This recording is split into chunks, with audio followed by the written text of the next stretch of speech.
வேண்டும் இந்த அல்லி ராணி குளிக்க. இந்த ரீதியில் அன்பு செய்தால் என்னவாகுமோ என் பாடு. காற்று வந்து உன் குழல் கலைத்தால் கைது செய்வதென ஏற்பாடு.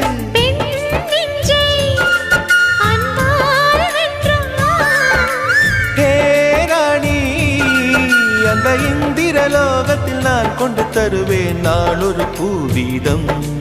உன் அன்பு அது போதும். தொடு தொடுவெனவே வானவில் என்னை தூரத்தில் அழைக்கின்ற நேரம். விடு விடுவெனவே வாலிப மனது விண்வெளி விண்வெளி ஏதும். மன்னவா ஒரு கோயில் போய் இந்த மாளிகை எதற்காக? தேவியே என் ஜீவனே இந்த